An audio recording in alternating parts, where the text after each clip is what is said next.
Yang terhormat Ibu Kepala Sekolah, Ibu Siti Gunartiningsih SPDSD, yang kami hormati Bapak Ibu Guru SD Negeri Pranti dan tamu undangan Bapak Solihin dari SD Kaliyombo II.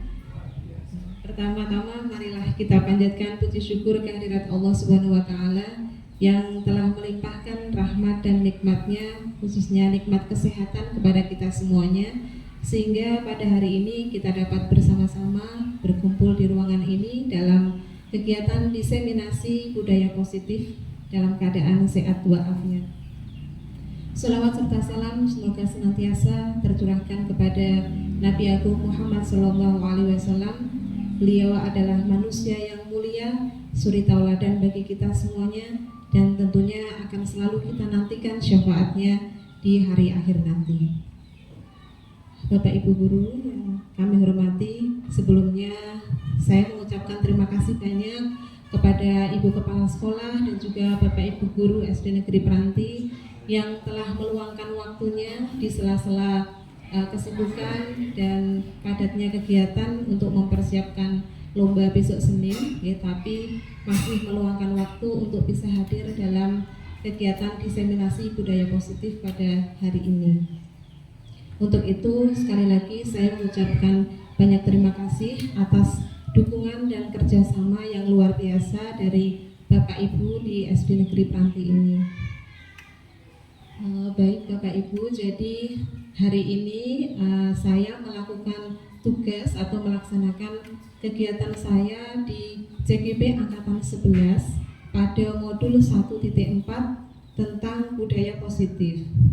Nah, di modul 1.4 ini diharapkan CGP mampu mendesimasikan budaya positif kepada rekan-rekan sejawatnya. Mengapa budaya positif ini perlu untuk didesimasikan Bapak Ibu? Karena seperti yang sudah kita ketahui bahwa sekolah adalah tempat di mana anak-anak didik kita ini mengembangkan potensinya, mengembangkan dirinya dan meningkatkan karakternya, tempat di mana anak-anak didik kita membentuk karakternya.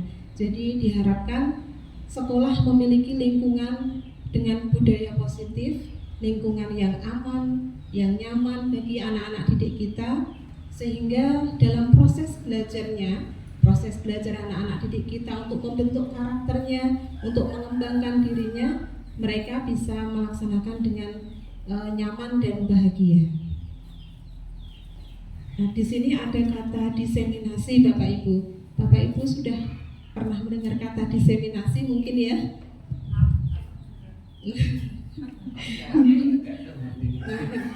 Saya juga baru belajar di sini. Diseminasi itu artinya sama dengan menyebarkan informasi, menyebarkan pemahaman, menyebarkan pengetahuan tentang budaya positif Bapak Ibu.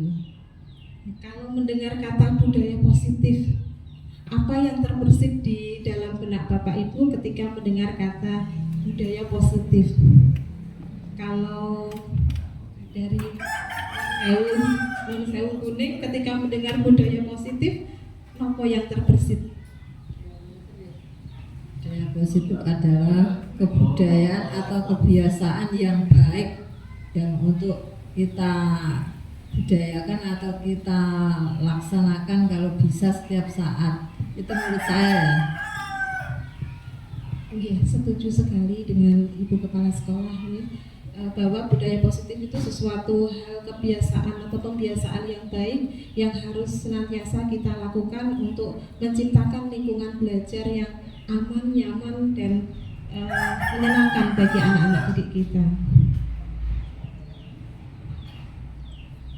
Nah, konsep inti dari budaya positif ini Bapak Ibu ada 8, yaitu tentang perubahan paradigma belajar, disiplin positif, nilai-nilai kebajikan, kebutuhan dasar manusia, motivasi perilaku manusia, posisi kontrol guru, keyakinan kelas, dan segitiga restitusi.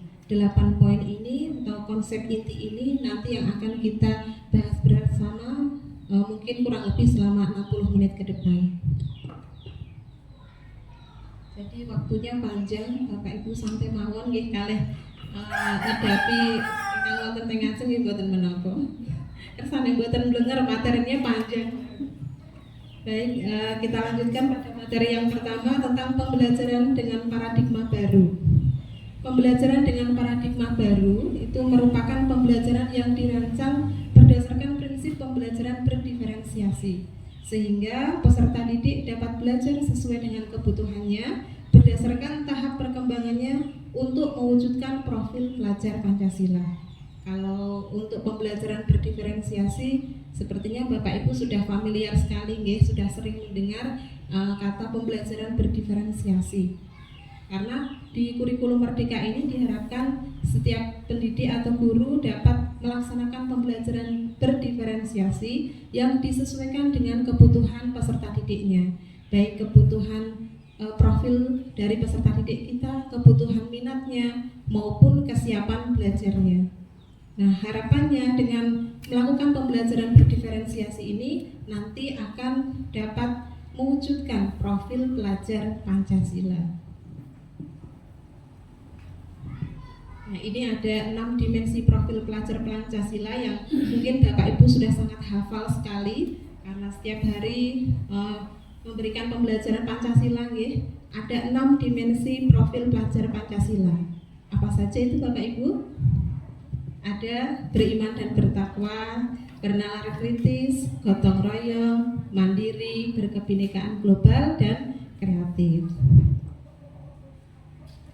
Nah, sebelum kita masuk ke materi berikutnya, saya ingin bermain dengan Bapak Ibu dulu.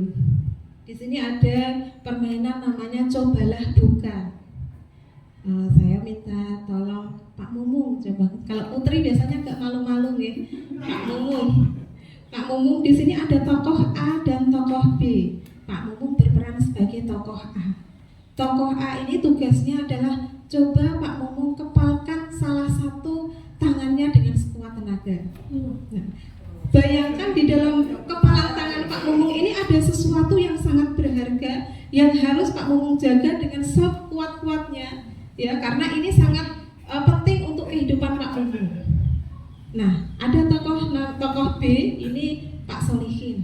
Tokoh B ini relasi atau rekan dari Pak Mumung yang tugasnya dia adalah membujuk, kemudian mencoba bagaimana caranya supaya kepalan tangan Pak Mumung ini bisa terbuka dengan berbagai macam cara, entah dengan mengiming-imingi dengan uang, atau dengan menggelitiki, atau dengan mungkin kira-kira apa yang akan dilakukan Pak Solihin supaya Pak Mumung mau membuka genggaman tangannya, Pak? Atau dengan mengintimidasi apapun.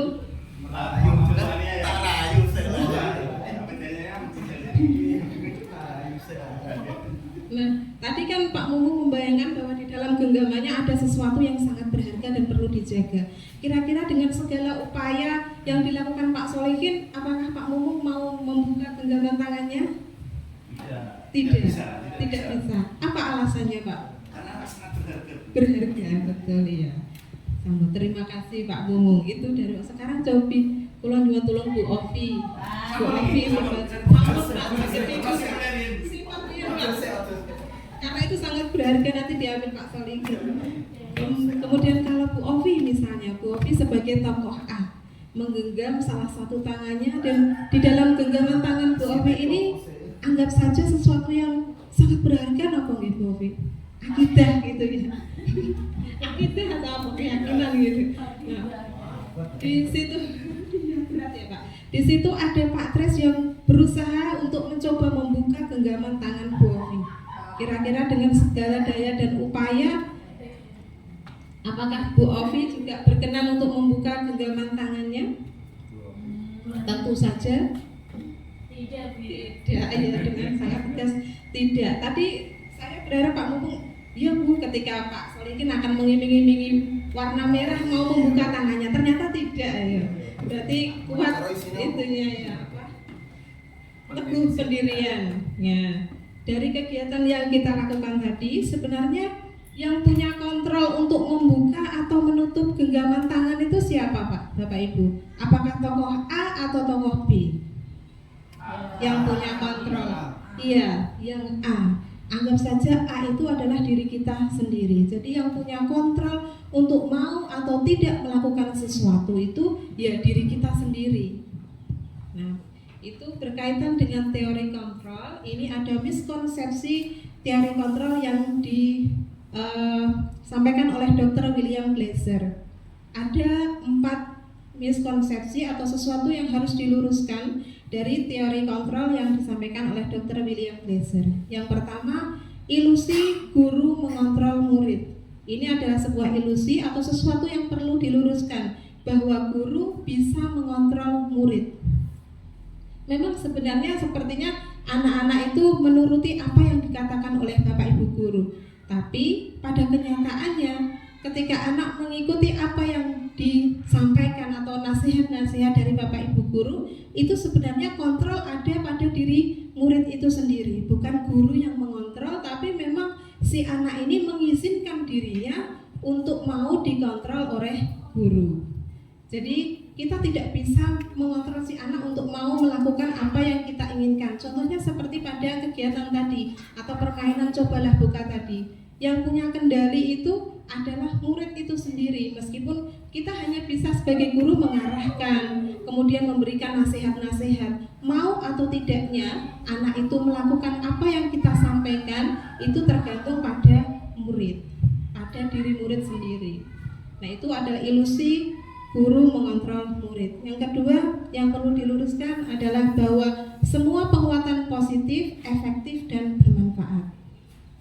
Penguatan-penguatan positif seperti nasihat-nasihat, bujukan, atau hal-hal yang baik yang kita sampaikan kepada anak-anak, ini akan menjadi efektif dan bermanfaat apabila diberikan secukupnya dan tidak dalam jangka waktu yang panjang.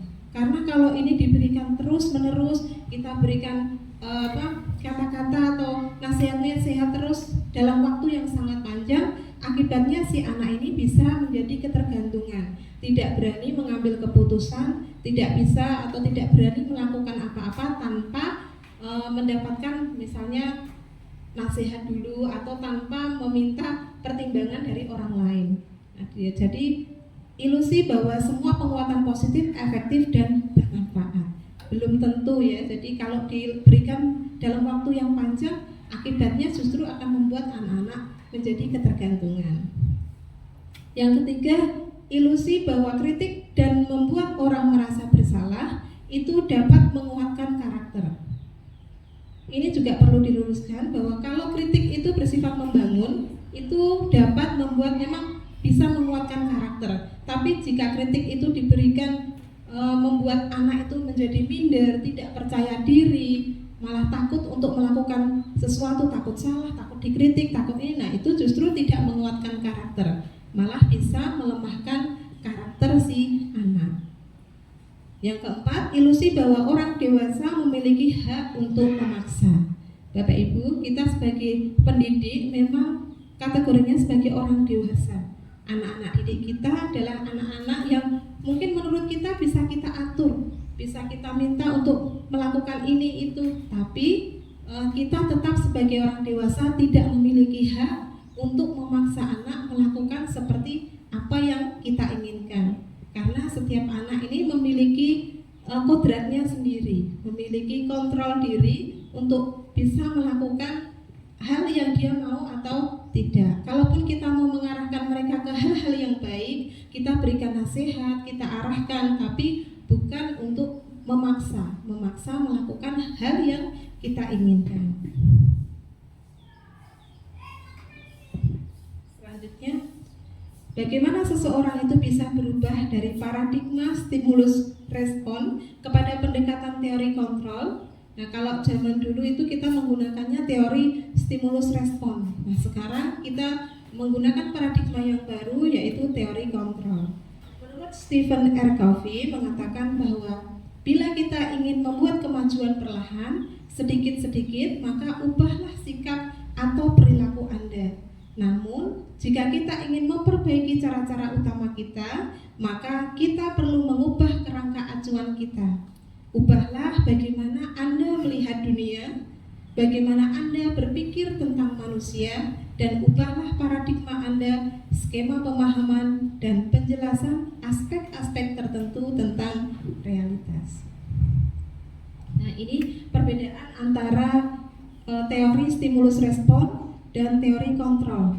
Yang kita gunakan sekarang ini, yang kita jadikan patokan adalah teori kontrol. Bagaimana paradigma stimulus respon dan teori kontrol ini memandang dunia. Ini perbedaannya Bapak Ibu. Kalau stimulus respon itu memandang bahwa realitas atau kebutuhan kita semua ini sama, memandangnya seperti itu. Tapi kalau teori kontrol memandangnya bahwa realitas atau kebutuhan setiap orang itu berbeda. Yang kedua, semua orang melihat hal yang sama. Menurut teori stimulus respon, semua orang itu melihat hal yang sama. Tapi kalau menurut teori kontrol, setiap orang memiliki gambaran yang berbeda. Jadi setiap orang mungkin akan memahami sesuatu dengan pemahaman yang berbeda-beda. Yang ketiga, kita mencoba mengubah orang agar berpandangan sama dengan kita. Menurut stimulus respon, itu kita bisa mencoba mengubah orang supaya orang itu memiliki pandangan yang sama dengan kita. Tapi menurut teori kontrol, kita harus berusaha memahami pandangan orang lain terhadap dunia. Jadi kita tidak bisa memaksakan apa yang kita yakini, apa yang kita pandang itu harus sama. Orang lain harus memiliki pandangan yang sama dengan kita. Kalau menurut teori kontrol itu salah. Jadi itu yang perlu diluruskan bahwa kita berusaha memahami pandangan orang lain tentang dunia, lebih Wallace gitu. Kemudian kalau menurut stimulus respon, perilaku buruk dilihat sebagai suatu kesalahan. Dulu menurut teori stimulus respon, perilaku buruk itu suatu hal yang salah. Tapi kalau berdasarkan teori kontrol, semua perilaku itu memiliki tujuan. Meskipun yang dilakukan itu adalah suatu kesalahan, pasti seseorang melakukan sesuatu itu karena alasan tertentu. Ada tujuan atau alasan yang dilakukan di balik itu tuh ada alasannya begitu.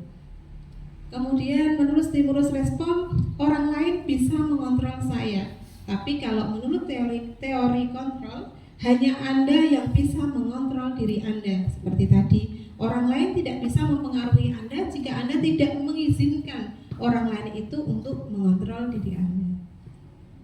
Kemudian pemaksaan ada pada saat bujukan gagal. Jadi menurut teori stimulus respon, saat bujukan yang kita lakukan gagal, maka kita bisa melakukan pemaksaan, atau pemaksaan itu bisa terjadi saat bujukan itu gagal dilakukan. Tapi menurut pandangan teori kontrol, kolaborasi dan konsekuensi menciptakan pilihan-pilihan baru. Kalau bujukan yang kita lakukan gagal, maka pilihan yang paling tepat adalah lakukan kolaborasi atau kerjasama sehingga bisa menciptakan hal-hal baru atau pilihan-pilihan baru yang lebih positif. Kemudian yang terakhir, model berpikir menang atau kalah.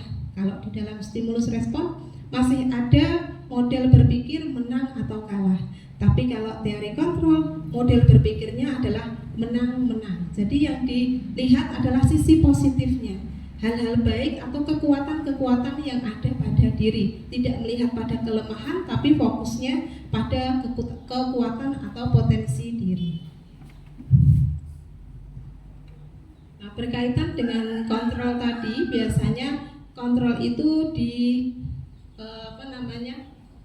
berkenaan biasanya bersamaan dengan disiplin. Mengontrol diri itu bisa dikaitkan dengan disiplin diri Bapak Ibu. Nah, kalau Bapak Ibu mendengar kata disiplin, kira-kira apa yang terbayang di benak Bapak Ibu? Kalau Bu Erli ketika mendengar kata disiplin, apa yang muncul di benak Bu Erli?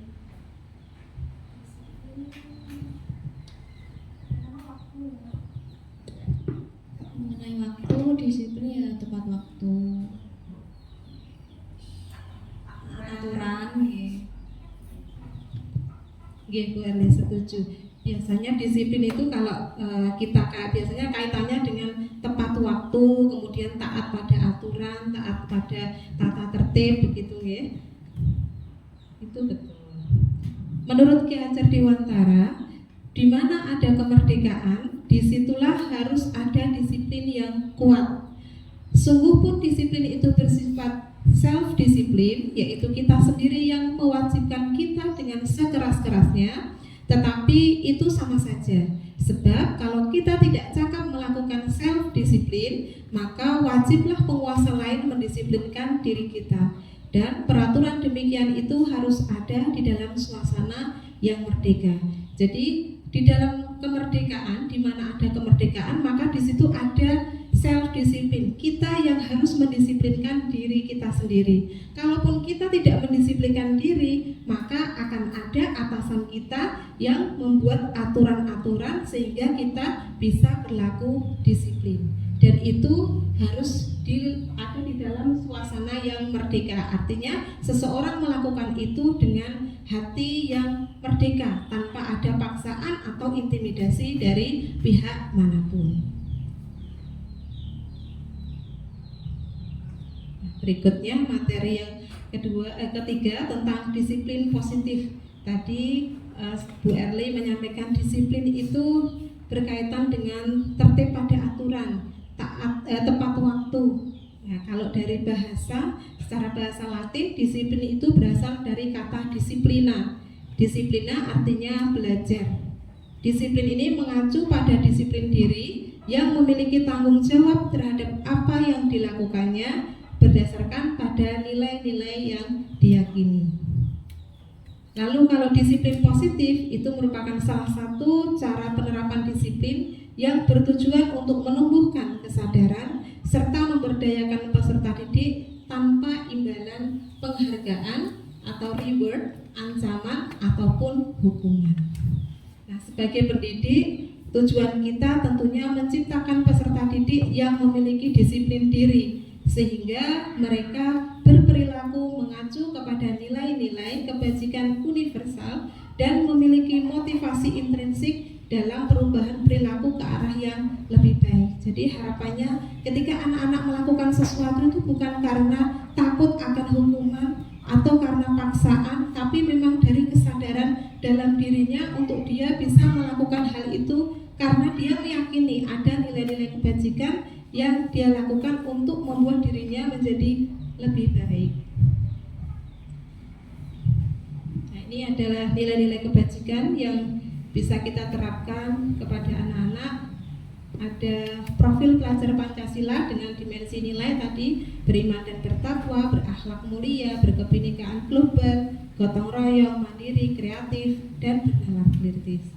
Lalu kalau nilai-nilai kebajikan dari PYP atau Primary Years Program, toleransi, ada rasa hormat, integritas, mandiri, menghargai, antusias, empati, keingintahuan, kreativitas, kerjasama, percaya diri, dan komitmen. Kemudian ada nilai keterampilan hidup atau life skill seperti nilai dapat dipercaya, lurus hati, pendengar yang aktif, tidak merendahkan orang lain, dan memberikan yang terbaik dari diri. Selanjutnya di sini untuk melakukan hal disiplin atau melakukan perilaku-perilaku yang baik, tentunya kita sebagai manusia harus terpenuhi kebutuhan dasarnya. Kalau terkadang seseorang itu bisa melakukan perilaku melanggar aturan karena mungkin ada di antara kebutuhan manusia ini yang belum terpenuhi, Bapak Ibu. Misalkan seseorang atau anak ini ketika pelajaran pas pagi-pagi itu sudah ngantuk, pas pelajaran ditinggal tidur. Nah, kemungkinan ada kebutuhan dia yang belum terpenuhi. Misalnya kebutuhan bertahan hidup, diantaranya makanan. Mungkin paginya dia belum sarapan, sehingga ketika di sekolah sudah lemes duluan, ngantuk, tidak bersemangat. Nah, jadi ada 5 kebutuhan dasar manusia yang harus dipenuhi supaya dalam dia menjalani hidupnya itu bisa dengan baik dan dengan sesuai dengan nilai-nilai kebajikan. 5 kebutuhan dasar manusia tersebut diantaranya adalah bertahan hidup yang pertama. Contohnya seperti kebutuhan makanan, pakaian, tempat tinggal, keamanan, kesehatan. Kemudian yang kedua, kebutuhan akan kasih sayang dan rasa diterima. Terkadang ada anak-anak didik kita yang sering bertengkar dengan temannya di kelas. Senengane ki tukaran mbek koncone. Mungkin ada kebutuhan dia untuk memenuhi rasa kasih sayang dan rasa diterimanya ini belum terpenuhi. Kebutuhan dia akan rasa kasih sayang di rumah mungkin itu belum terpenuhi.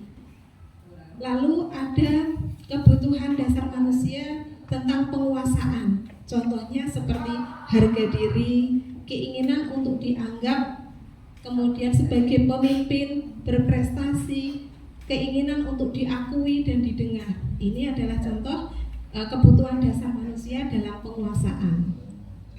Lalu kebutuhan dasar manusia dalam kebebasan. Contohnya kebebasan untuk mandiri, kebebasan memiliki pilihan, mencoba hal-hal yang baru, mampu mengendalikan dari arah dirinya. Yang kelima adalah kebutuhan dasar akan kesenangan.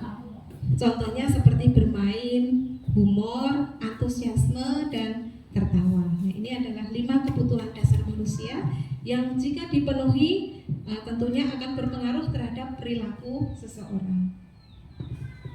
Nah, selain 5 kebutuhan dasar manusia yang mempengaruhi perilaku seseorang, itu ada motivasi.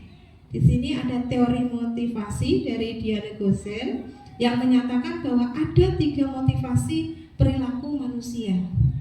Yang pertama, manusia melakukan suatu tindakan atau berperilaku untuk menghindari ketidaknyamanan atau hukuman. Seperti mungkin yang kita sering lakukan kalau berkendara, membawa SIM, membawa STNK, memakai helm. Itu motivasinya apa Bapak Ibu? Karena untuk keselamatan atau biar tidak ditilang? Nah, itu salah satunya ini untuk menghindari ketidaknyamanan atau hukuman. Yang kedua, motivasi untuk mendapatkan imbalan atau penghargaan dari orang lain.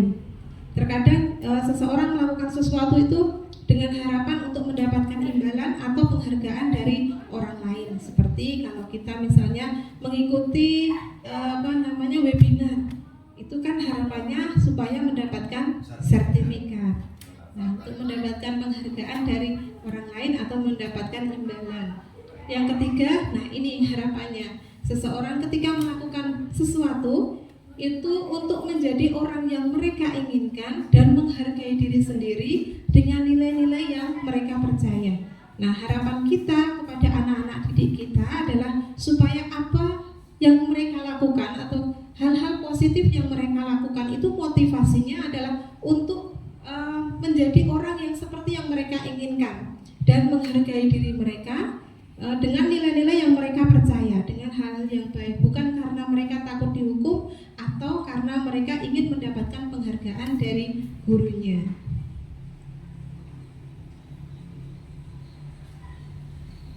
Sekarang kita analisis bersama-sama nih Bapak Ibu. Kalau masalah hukuman dan konsekuensi ini sudah sering Bapak Ibu dengar ya. Di sini ada istilah hukuman, konsekuensi, dan restitusi. Untuk menghadapi perilaku-perilaku anak-anak didik kita, di sini ada 3 istilah: hukuman, konsekuensi, dan restitusi. Kalau hukuman dan konsekuensi mungkin Bapak Ibu sudah sering mendengarnya. Hukuman itu adalah bentuk sanksi yang diberikan sebagai akibat langsung dari tindakan melanggar hukum atau aturan. Hukuman ini biasanya bersifat negatif dan tujuannya adalah untuk memberikan efek jera atau menghukum pelaku. Misalnya seperti penalti, teguran, penurunan nilai, hukuman fisik. Kalau yang berbahaya itu hukuman verbal gitu Bapak Ibu, karena kadang perkataan kita itu bisa teringat sampai anak-anak didik kita tua. Kata-kata dari Bapak Ibu guru yang membuat mereka sakit hati itu bisa terbawa sampai mereka dewasa nanti. Jadi bisa untuk kita sebagai pendidik harus berhati-hati dalam berbicara atau menyampaikan kepada anak didik kita supaya mereka tidak menjadi pribadi yang mungkin memiliki masa lalu dengan Bapak Ibu gurunya. Aku aku mbiyen pernah diomongi ngene karo guruku niku atiku luwara. Nah, jangan sampai seperti itu. Kemudian kalau konsekuensi ini hampir sama dengan hukuman, tapi kalau konsekuensi sifatnya lebih ke pembelajaran. Pembelajaran dari apa dampak dari atau akibat dari apa yang dia lakukan. Itu konsekuensi. Tujuannya lebih membelajarkan atau membuat si anak ini tahu apa yang dia lakukan ini salah dan konsekuensinya harus seperti ini, begitu. Nah, kalau restitusi ini mungkin yang istilah yang baru yang belum begitu familiar kita dengar ya. Kalau restitusi itu proses menciptakan kondisi bagi murid untuk memperbaiki kesalahan mereka. Kalau hukuman itu yang menentukan gurunya, misalnya lari kamu lapangan 10 kali karena terlambat, misalnya itu hukuman. Sifatnya lebih biasanya negatif ya, gurunya yang menentukan. Dan biasanya tiba-tiba anak-anak tidak bisa menerka, aku kok dihukum apa nih? Nah, kalau konsekuensi ini sudah disebutkan sebelumnya, misalnya tentang tata tertib. Kalau yang tidak, misalnya ada aturan yang tertulis yang tidak memakai atribut lengkap pada hari Senin. Nah, konsekuensinya apa? Mungkin kalau di sekolah-sekolahnya ada koperasi yang menjual atribut, bisa konsekuensinya si anak harus membeli misalnya atribut untuk segera dilengkapi. Nah, kalau restitusi ini yang menentukan perbaikan dari apa yang dia lakukan ini adalah anak itu sendiri. Jadi Bapak Ibu guru berusaha untuk membuat si anak ini memiliki kesadaran dari dalam dirinya bahwa si anak ini melakukan kesalahan. Dia menyadari bahwa apa yang dia lakukan itu salah. Kemudian Bapak Ibu guru menanyakan, kira-kira apa yang bisa kamu lakukan untuk memperbaiki kesalahan yang sudah kamu lakukan. Jadi tindakannya itu ditentukan oleh si anak itu sendiri. Misalnya ada si anaknya, misalnya Doni. Doni ini setiap pagi selalu datang terlambat terus. Nah, dengan melakukan kegiatan restitusi menanyakan alasan kenapa Doni ini selalu datang terlambat. Misalnya alasannya karena tidurnya kemalaman Bu, dia begadang. Lalu Bapak Ibu guru menyampaikan kira-kira apa yang bisa kamu lakukan untuk memperbaiki ini. Nah, yang menentukan perbaikan itu si anak sendiri. Mungkin nanti malam saya mulai tidur lebih awal Bu, supaya saya bangunnya tidak kesiangan, seperti itu. Atau kalau bukunya sering ketinggalan, bisa si anak ini menentukan sendiri apa yang bisa kamu lakukan supaya kamu tidak mengulangi ini berkali-kali. Mulai malam ini saya akan menyiapkan buku pelajaran saya dan langsung saya masukkan ke dalam tas supaya tidak ketinggalan. Nah, itu salah satu tindakan restitusi. Coba sekarang kalau hukuman dan konsekuensi Bapak Ibu pasti sudah memahami nggih. Coba kita analisis bersama-sama. Kalau ini termasuk hukuman atau konsekuensi Bapak Ibu. Siswa mencatat 100 kali di dalam buku kalimat saya berjanji tidak akan terlambat lagi. Hukuman atau konsekuensi Bapak Ibu? Hukuman. Coba kita cek. Ya, betul, hukuman ya Bapak Ibu. Selanjutnya, lari mengelilingi lapangan basket 2 kali karena terlambat mengikuti pelajaran olahraga. Hukuman atau konsekuensi Bapak Ibu? Dia terlambat, kemudian disuruh lari lapangan basket 2 kali karena dia terlambat mengikuti kegiatan atau pelajaran olahraga. Kira-kira ini konsekuensi atau hukuman Pak Mumu? Lebih ke konsekuensi. Konsekuensi, coba kita cek. Ya, betul sekali konsekuensi. Kenapa bukan hukuman? Kenapa ini konsekuensi? Betul sekali generous Bu, karena jam olahraga. Meskipun tidak dihukum, tetap di awal kegiatan pasti diawali dengan lari dulu nih, pemanasan. Jadi ini merupakan konsekuensi yang harus dilakukan si anak. Kalau yang lain teman-temannya sudah bermain bola, dia harus keliling lapangan dulu. Yaitu konsekuensinya dia ketika datang tidak bisa langsung main bola, harus lari dulu karena dia terlambat. Berikutnya, membersihkan coretan yang dibuatnya di meja siswa. Konsekuensi atau hukuman ya Bapak Ibu? Membersihkan coretan yang dibuatnya di meja siswa. Konsekuensi. Coba kita cek. Ya, konsekuensi Bapak Ibu. Murid diminta untuk push up 15 kali karena tidak menggunakan sepatu hitam di hari Senin. Ini juga jelas hukuman ya. Menggantikan kertas tugas teman yang telah dicoret-coret. Konsekuensi. Ya, betul. Berarti Bapak Ibu guru, kalau Bapak Ibu guru hal-hal seperti itu mas sudah kecil sekali ya, sudah setiap hari dilakukan konsekuensi hukuman. Itu sudah setiap hari menjadi kegiatan Bapak Ibu memberikan konsekuensi ataupun restitusi kepada anak-anak. Monggo kalih di samping ya Bapak Ibu. Makin blenger 1 jam mendengarkan ya sampai di samping kalih munjuk, monggo Bu Eli kalih munjuk kalih dahar Bapak Ibu. Di samping mana tahu terus bener tahu. Sampun Pak, niki pun aku timik niki mun rasane mun kenyang. Selanjutnya setelah kita mengetahui tadi ada istilah hukuman, kemudian konsekuensi dan restitusi, diharapkan kita sebagai guru mampu bertindak atau memiliki posisi kontrol ketika menghadapi anak-anak dengan perilaku yang melanggar aturan atau melanggar tata tertib.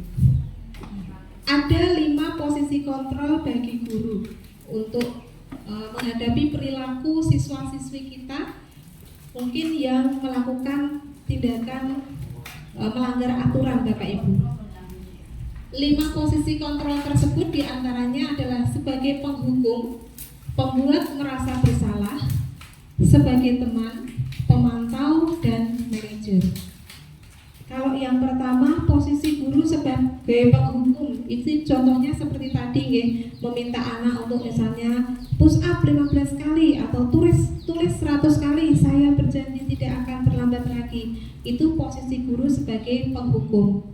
Diharapkan itu tidak dilakukan oleh Bapak Ibu guru. Kemudian yang kedua, pembuat merasa bersalah. Membuat merasa bersalah ini guru melakukan atau mengatakan sesuatu yang membuat si anak ini merasa bersalah sehingga dia tidak mengulangi kesalahannya lagi. Contohnya misalnya kalau si anak tadi sering datang terlambat, kemudian gurunya berkata kepada si anaknya misalnya namanya Doni tadi, Doni, kamu ini bagaimana sih? Sudah berkali-kali ibu ingatkan, tapi kamu masih sering terlambat. Ibu sangat kecewa sekali sama kamu. Nah, kata-kata itu, kata-kata kecewa mungkin akan membuat si anak merasa bersalah karena telah mengecewakan gurunya. Nah, gurunya berharap dengan dia merasa bersalah itu dia tidak akan mengulangi perbuatannya lagi.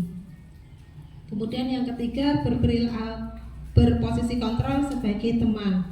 Kalau sebagai teman ini contohnya ketika si anak tadi terlambat, gurunya mengatakan dengan santai, Doni, kamu ini telat lagi, berkali-kali telat. Ya sudah, duduk sana, besok jangan diulangi lagi ya, sambil senyum. Nah, itu memposisikan guru sebagai teman.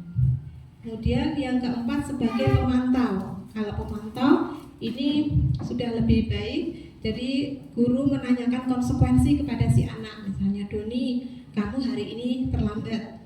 Ya Bu. Lalu kamu tahu tidak apa konsekuensinya kalau kamu datang terlambat ke sekolah? Nah, itu menanyakan konsekuensi dari apa yang dilakukan si anak itu sebagai pemantau. Kemudian yang terakhir sebagai manajer. Ini yang diharapkan supaya Bapak Ibu ini bertindak atau memiliki posisi kontrol sebagai manajer ketika menghadapi anak-anak yang melakukan perilaku melanggar aturan. Berlaku sebagai manajer ini tadi seperti melakukan kegiatan restitusi, menanyakan alasan kenapa kamu datang terlambat, kemudian apakah yang kamu lakukan ini melanggar nilai-nilai keyakinan di kelas, apa yang bisa kamu lakukan untuk memperbaiki hal ini nak. Nah, itu contoh perilaku atau posisi kontrol guru sebagai manajer.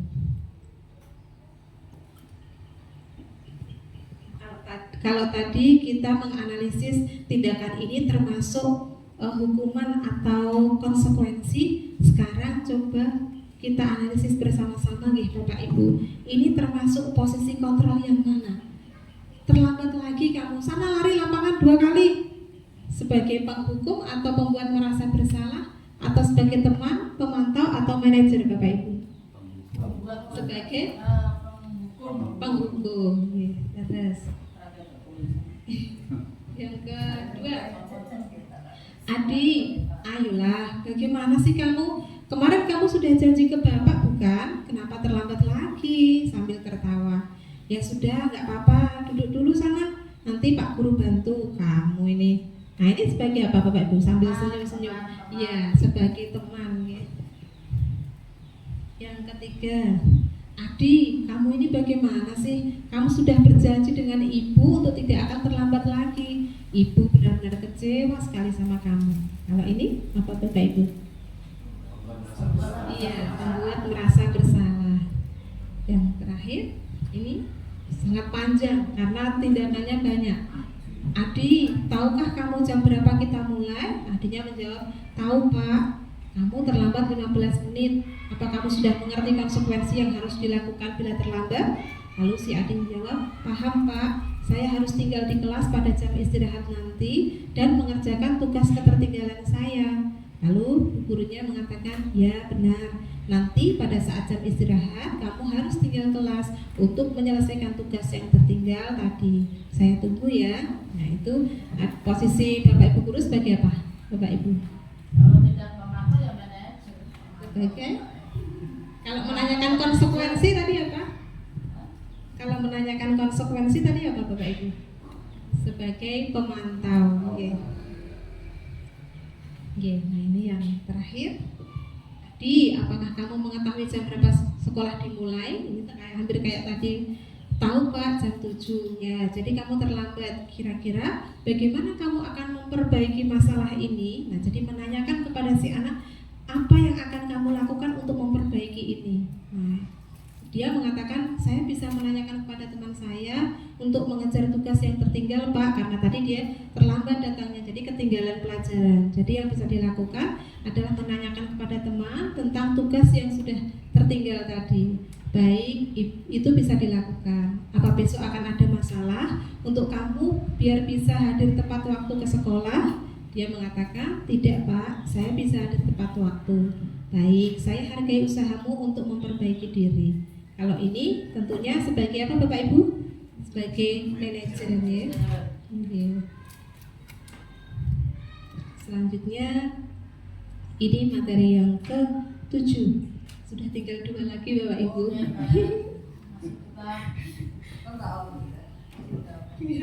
Ini tentang keyakinan kelas. Tadi harapannya ketika Bapak Ibu guru sudah disampaikan oleh CGP mengenai diseminasi budaya positif, harapannya agar rekan-rekan Bapak Ibu guru di kelasnya itu bisa melakukan keyakinan kelas bersama dengan murid-muridnya.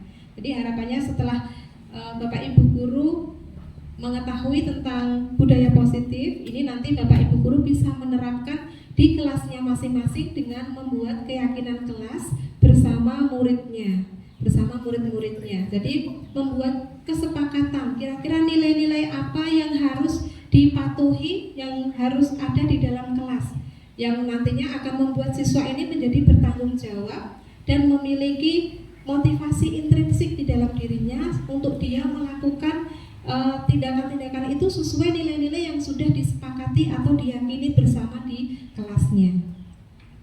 Nah, mengapa kita kok menggunakan istilah keyakinan kelas? Bukan peraturan kelas saja Bapak Ibu. Karena kalau keyakinan kelas ini lebih mengarah kepada nilai-nilai yang membuat si anak tadi termotivasi untuk melakukan hal-hal positif atau hal-hal yang baik sesuai dari nilai-nilai kebajikan yang mereka yakini. Kalau peraturan itu biasanya yang membuat adalah guru, biasanya tanpa ada keterlibatan siswa. Tapi kalau keyakinan kelas ini bersama-sama dengan siswa. Nah, siswanya sendiri yang kita beri kesempatan untuk mewujudkan nilai-nilai apa yang harus ada di kelas atau nilai-nilai apa yang harus dipatuhi bersama di kelas. Ini adalah prosedur pembentukan keyakinan kelas atau keyakinan sekolah. Yang pertama, warga sekolah atau murid-murid di sekolah atau di kelas bercurah pendapat tentang peraturan yang perlu disepakati. Jadi antara guru dengan murid kalau di kelas nih membuat curah pendapat. Mungkin anak-anaknya diberikan kertas atau mungkin boleh menyatakan secara langsung tentang pendapat anak-anak apa nilai-nilai yang harus ada di dalam kelas. Kemudian nanti guru bisa mengumpulkan pendapat dari anak-anak, bisa ditulis di papan tulis atau kalau anak-anak diberi kertas, kertasnya bisa dikumpulkan. Kemudian guru merangkum semua nilai-nilai yang sudah diajukan oleh anak-anak. Kemudian kalau keyakinan kelas itu harus menggunakan kalimat positif Bapak Ibu. Jadi tidak boleh membuang sampah sembarangan. Nah, kalimat itu diubah menjadi kalimat positif. Contohnya harus menjaga kebersihan. Kemudian ada lagi, Bu, tidak boleh menghina orang lain, tidak boleh berkata kasar, tidak boleh berkata kotor. Ya, itu kita ubah menjadi kalimat positif, misalnya harus menghargai orang lain. Nah, seperti itu. Nanti Bapak Ibu bisa membuat keyakinan kelas di kelasnya masing-masing sebagai bentuk tadi penerapan budaya positif di lingkungan sekolah kita. Nah, keyakinan kelas ini setelah disepakati bersama nanti bisa ditempel di kelas atau di tempat. Kalau di kelas ya mungkin di lingkungan sekitar kelas, kalau di sekolah bisa di tempat-tempat yang mudah dibaca oleh warga kelas. Ini contoh keyakinan kelas yang saya buat di kegiatan CGP pada modul 1.3 kemarin.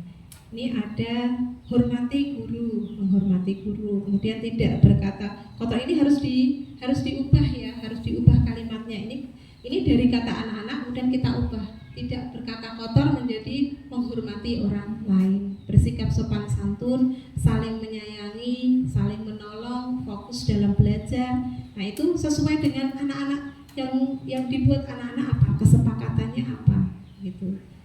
Nanti bisa ditempel di kelas dan itu menjadi tanggung jawab bagi seluruh warga kelas yang ada di situ untuk melaksanakan keyakinan kelas yang sudah disepakati atau yang sudah dibuat. Nah, ini materi yang terakhir tentang segitiga restitusi. Kalau tindakan kamu sudah senyum-senyum kan terakhir ya Pak. Kalau tadi non-stop ya.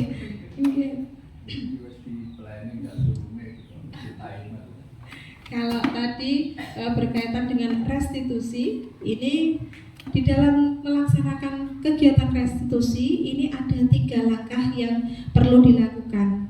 Nah, ini 3 langkah dalam kegiatan restitusi itu disebut dengan segitiga restitusi.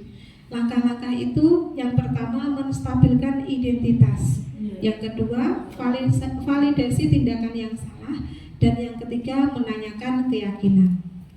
Tindakan yang pertama yaitu menstabilkan identitas. Contoh tindakan menstabilkan identitas, misalnya mengatakan kepada anak berbuat salah itu tidak apa-apa. Misalnya ada anak yang bangunnya kesiangan sehingga dia datang terlambat. Nah, kita sebelum masuk kepada membuat si anak ini menyadari kesalahannya, kita stabilkan dulu identitas dengan mengatakan bahwa nggak apa-apa, bangun kesiangan itu manusiawi kok nak. Mungkin Bu Guru juga pernah bangun kesiangan. Nah, setelah itu baru kita sampaikan. Tapi bisa kita mengatakan berbuat salah itu tidak apa-apa, atau tidak ada manusia yang sempurna. Saya juga pernah melakukan kesalahan seperti itu. Nah, itu kata-kata ini untuk memotivasi si anak, memotivasi si anak supaya menstabilkan identitasnya. Dia tidak merasa drop atau tidak merasa seperti seseorang yang akan dihukum begitu. Jadi sebelum kita sampai pada tanggung jawab yang harus dia lakukan, kita stabilkan dulu identitas. Nah, di antaranya dengan kata-kata ini tadi, kita bisa menyelesaikan ini. Bapak Ibu tidak tertarik kok untuk mencari siapa yang salah, tapi Bapak Ibu mencari solusi dari permasalahan ini. Misalnya ada anak yang bertengkar, nah itu kita sebagai pendidik tidak perlu mencari siapa yang salah, siapa yang benar, tapi lebih fokus untuk mencari solusi dari permasalahan yang ada. Kemudian bisa mengatakan kamu berhak kok merasa seperti itu. Misalnya ada temannya yang diejek misalnya temannya ada yang dapat nilai 60, kemudian yang nilai 80 mengejek si anak yang mendapat nilai 60 tadi. Nah itu kita kan bisa sampai si anak yang dapat 60 ini nangis karena diejek oleh temannya. Misalnya dasar kamu gitu, nggak bisa nilainya cuma 60, sampai temannya nangis. Nah kita bisa memanggil si anak tadi yang mengejek temannya, kemudian kita mengatakan, menanyakan kenapa kamu tadi ngomong seperti itu kepada temanmu. Itu aku nilaiku bagus kok, bukan aku belajar jadi aku bangga misalnya, senang. Ya nggak apa-apa, kamu punya perasaan seperti itu nggak apa-apa kok, karena nilai kamu memang lebih bagus. Tapi nah itu tadi itu menstabilkan identitas. Yang kedua, tindakan yang dilakukan dalam segitiga restitusi adalah validasi tindakan yang salah. Untuk memvalidasi tindakan yang salah, kita bisa mengatakan kepada anak tersebut, mungkin padahal kamu bisa melakukan yang lebih buruk dari ini, tapi kamu tidak melakukannya. Misalnya ada anak seperti tadi antara Bella dengan Maul. Maul itu didorong oleh Bella sampai katanya mau jatuh. Terus Maulnya katanya mencekik si Bella, entah bagaimana ceritanya. Nah itu bisa kita lakukan tindakan restitusi. Mungkin besok saya akan memanggil keduanya untuk menyampaikan ini.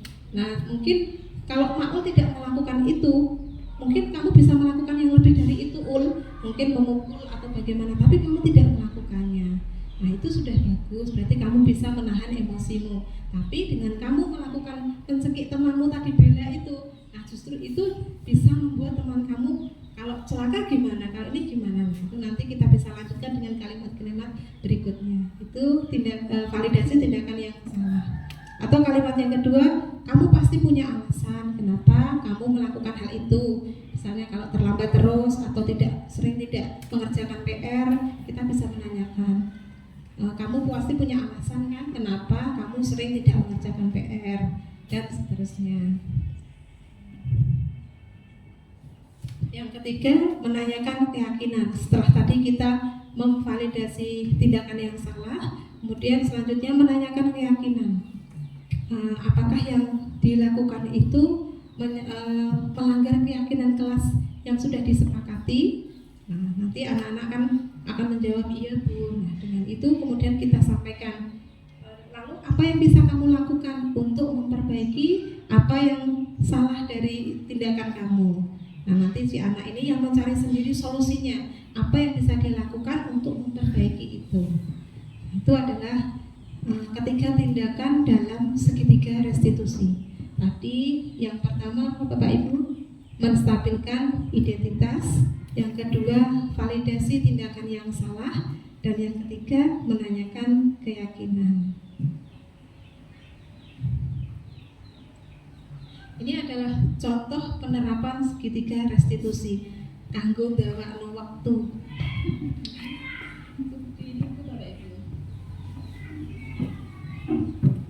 Simbak-simbak niki gurune melakukan tindakan restitusi.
Niki yang paling ditunggu-tunggu nggih, terima kasih. Sama-sama.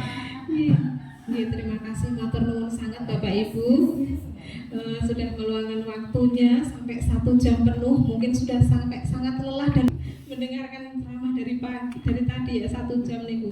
Jadi sekali lagi saya ucapkan terima kasih kepada Bapak Ibu dan mohon maaf mengganggu waktunya, mengganggu waktu seharusnya mungkin Bapak Ibu guru bisa istirahat sejenak di kantor, tapi tetap mengikuti kegiatan ini. Jadi terima kasih dan mohon maaf. Demikian Bapak Ibu yang dapat saya sampaikan. Apabila ada kesalahan saya dalam bertutur kata, mungkin nunjuk-nunjuk Bapak Ibu mboten sopan nggih, mohon pangapunten. Mohon maaf yang sebesar-besarnya. Saya akhiri kegiatan pada hari ini. Assalamualaikum warahmatullahi wabarakatuh.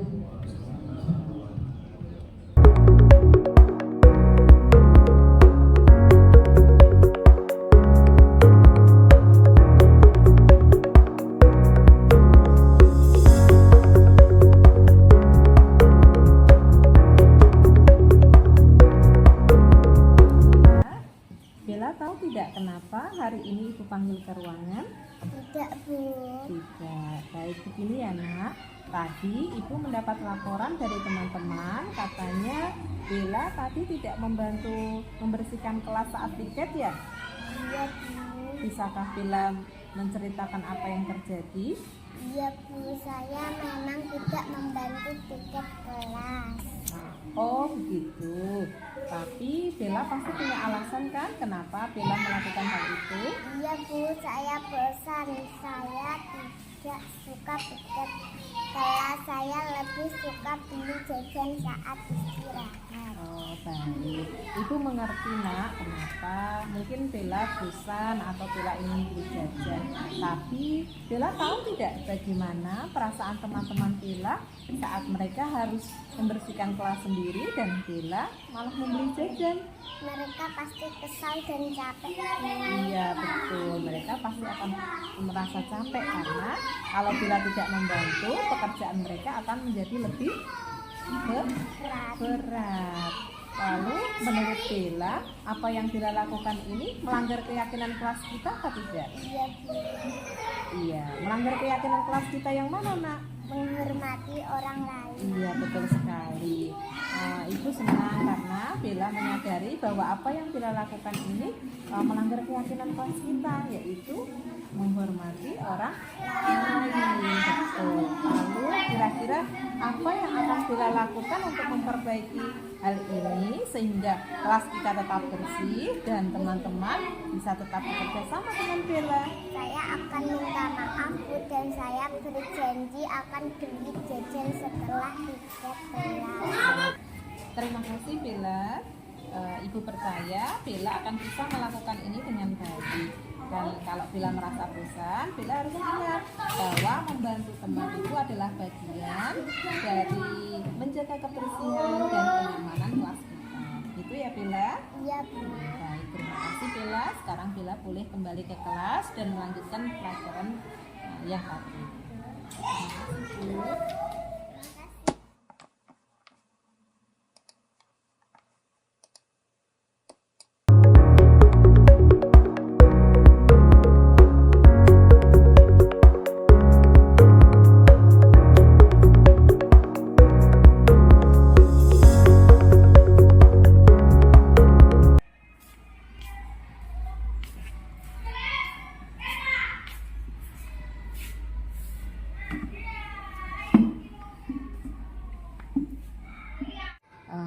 Mbak Niswa tahu tidak alasannya kenapa Mbak Niswa dipanggil ke ruangan? Tidak, Bu. Tidak. Jadi begini ya nak, Ibu memperhatikan Mbak Niswa itu sering tidak membawa buku pelajaran ya saat di kelas. Iya, Bu. Iya. Kira-kira apa alasannya Mbak Niswa tidak membawa buku saat pelajaran? Saya sering kesiangan bangun pagi, jadi terburu-buru dan buku-buku saya ketinggalan di rumah. Oh begitu. Terima kasih Mbak Niswa sudah jujur sama Bu Ita. Ibu menghargai kejujuran Mbak Niswa. Kesiangan itu manusiawi kok, siapa saja bisa mengalami. Kita juga pernah bangun kesiangan, tapi yang perlu Mbak Niswa tahu, membawa buku pelajaran itu suatu hal yang sangat penting karena bisa membantu Mbak Niswa untuk bisa belajar lebih baik ya. Nah, menurut Mbak Niswa, kalau tidak membawa buku pelajaran itu sesuatu hal yang salah atau tidak? Iya, Bu. Ya, suatu hal karena kalau tidak membawa buku pelajaran dapat mengganggu pembelajaran, betul apa tidak? Iya, Bu. Selain itu, teman kamu terganggu tidak? Iya, Bu. Pasti teman saya merasa terganggu karena bergantian untuk membaca bukunya. Betul sekali, Nak. Lalu apa yang Mbak Niswa lakukan itu dengan tidak membawa buku pelajaran saat di kelas termasuk melanggar keyakinan kelas kita apa tidak? Iya, Bu. Iya, betul. Melanggar keyakinan kelas yang mana, Nak? Disiplin dan bertanggung jawab, Bu. Betul sekali.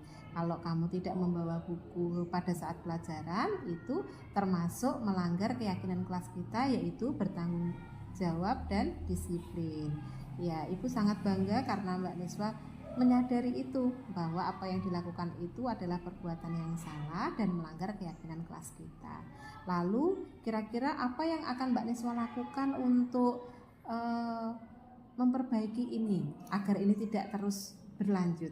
Saya akan tidur lebih awal, Bu. Iya, bagus. Itu sesuatu hal yang baik Mbak Niswa. Coba selain itu mari kita rencanakan. Tadi yang pertama Mbak Niswa mau tidur lebih awal. Terus apa lagi yang bisa dilakukan Mbak Niswa? Menyiapkan buku di malam hari. Iya, betul, bagus. Menyiapkan buku di malam hari supaya apa? Supaya kalau pas Mbak Niswa bangun, terus bangunnya agak kesiangan, terburu-buru, buku-bukunya sudah sudah tidak ketinggalan dan bukunya sudah siap. Bagus Mbak Niswa. Ibu percaya Mbak Niswa akan bisa melakukan ini dengan baik. Sudah Mbak Niswa merasa yakin untuk bisa melakukan hal baik ini mulai besok pagi? Iya, Bu. Iya, baik. Terima kasih Mbak Niswa. Kamu sudah berusaha dan menyadari bahwa apa yang kamu lakukan itu salah dan mau memperbaikinya. Berusaha untuk mencari untuk melakukan hal yang baik lagi, dan Ibu sangat mendukung apa rencana baik kamu ya. Kalau ada kesulitan jangan ragu-ragu untuk menyampaikannya pada Ibu ya. Terima kasih, Bu. Saya akan berusaha lebih baik lagi, Bu. Iya, terima kasih Mbak Niswa. Sekarang Mbak Niswa boleh kembali ke kelas dan jangan lupa mulai besok pagi buku-bukunya sudah harus disiapkan dan Ibu harap sudah tidak ada lagi buku yang ketinggalan. Ya Mbak Niswa? Iya, Bu. Terima kasih, silakan.